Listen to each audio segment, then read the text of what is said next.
கிறிஸ்துவுக்குள் அன்பானவர்களே, கர்த்தருடைய நாமத்தில் உங்களை மகிழ்ச்சியோடு வாழ்த்துகிறேன். கர்த்தர் உங்களோடு இருப்பாராக, உங்களை ஆசீர்வதிப்பாராக. சில நேரங்களில் எல்லாமே நமக்கு எதிராக இருக்கிற மாதிரி இருக்கும். மனிதர்கள் எதிராக இருக்கிற மாதிரி இருக்கும், பொருளாதாரம் எதிராக இருக்கிறது மாதிரி இருக்கும், சரீரத்தினுடைய நிலைமை எதிராக இருக்கிறது மாதிரி இருக்கும், நம்பிக்கை கூட எதிராக இருக்கிற மாதிரி இருக்கும், எதை தொட்டாலும் தோல்வி போல் இருக்கும். வாழ்க்கையில் நிறைய நேரங்களில் நீங்கள் எதிர்மறையான காரியங்களெல்லாம் நீங்கள் கூட்டி கூட்டி பார்த்தீங்கன்னா அத்தனை காரியங்களையும் சேர்ந்துச்சுன்னா ஒட்டுமொத்த உலகமே உங்களுக்கு எதிராக இருக்கிறது மாதிரி தான் இருக்கும். சில நேரங்களில் இந்த விதமான ஒரு மனப்பிரச்சனையும் வரும். நமக்கு பாசிட்டிவாக இருக்க நிறைய காரியங்களை விட்டுருவோம். நமக்கு எதிராக இருக்கிறதெல்லாம் கவுண்ட் பண்ண ஆரம்பித்தோன்னா அதுவே நமக்கு ஒரு பெரிய மன அழுத்தத்தை கொடுத்துரும். அந்த மாதிரிப்பட்ட நேரங்களில் நாம் சிந்திக்க வேண்டிய என்னென்னு சொன்னால், எல்லாம் எதிராக இருந்தாலும் நாம் விசுவாசிக்கிற கர்த்தர் நமக்கு ஆதரவாக இருக்கிறார். அவருடைய ஆதரவை நாம் பெற்றுக்கொள்வதற்கு நம்ம ரொம்ப கவனமாக இருக்கணும். யோசேப்புக்கு ஒரு காலகட்டம் அப்படி இருந்தது. சகோதரர்களும் எதிராக வந்தாங்க. அவங்க இவனை குழியில் தூக்கி போட்டு அந்நியனுக்கு சேல்ஸ் பண்ணி அடுத்த தேசத்தில் அடிமையாகி லாட் ஆஃப் ட்ரபிள்ஸ். அப்புறம் அந்த ஊருக்கு அடிமை வேலையாக உள்ளே போயிட்டு கொஞ்சம் நல்ல காரியம் நடந்தது. அதுக்குள்ளாடி அவமானப்பட்டு அசிங்கப்பட்டு சிறைக்குள்ளே போக வேண்டியதாச்சு. இப்போ பாருங்கள், எல்லாமே எதிராக இருக்குது, ஒன்றுமே ஆதரவாக இல்லை. ஆனாலும் ஆதியாகமம் 39:2 என்ன சொன்னால், கர்த்தரோ யோசேப்போடு இருந்தார்.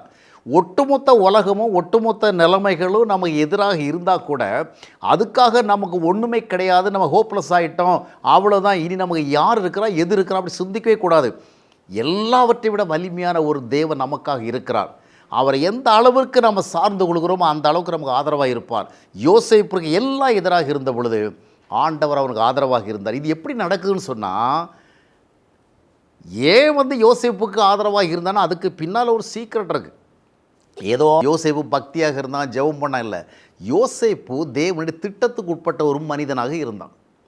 தேவ திட்டத்துக்கு நம்மளை ஒப்பு கொடுக்கணும். ஆண்டவருக்கு நம்முடைய வாழ்வு வேணும், ஆண்டுடைய சித்தப்படி நம்ம வாழணும், இதை நம்ம வாழ்வு மேலே தேவன் இது திட்டம். அந்த திட்டத்துக்கு ஒப்பு கொடுத்தோன்னு சொன்னால் எல்லாமே நெகட்டிவாக இருந்தால் கூட ஆண்டவர் நமக்கு ஆதரவாக இருப்பார்.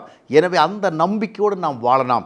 ஒன்றுமே இல்லாமல் இருக்கும். பாருங்கள், அப்போஸ்தலன் பவுல் ஒரு கப்பலில் போயிட்டுருக்காரு. எல்லாமே எதிர், போகிறது அந்நிய தேசம், அங்கே போய் கோர்ட்டில் நிற்கணும், அடுத்த என்ன நிகழுமோ தெரியாது.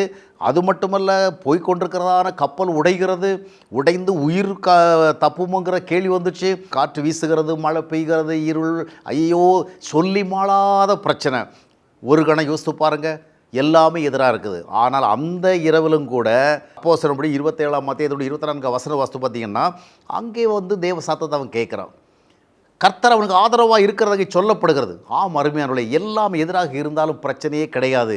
நாம் செய்ய வேண்டிய காரியம் தேவ திட்டத்துக்கு நம்மை ஒப்பு கொடுத்து ஆண்டவரை பற்றி கொள்ளணும். அவர் நமக்கு ஆதரவாக இருந்தார். எந்த ஒன்றுமில்லாத நேரத்திலிருந்து நம்மை உயர்த்தி கொண்டு வருவார். அனைத்தும் எதிராக இருந்தாலும் அவர் ஆதரவாக இருந்தால் போதும். ஒட்டுமொத்த உலகம் எதிராக இருக்கட்டும், பிரச்சனை கிடையாது. உலகத்தை படைத்த தேவன் நமக்கு ஆதரவாக இருக்குது. கர்த்தரும் பட்சத்தில் இருக்கணும், மனுஷனுக்கு என்ன செய்வான்? நாம் நம்பிக்கையோடு வாழ கர்த்தர் நம்மை ஆசீர்வதிப்பார்.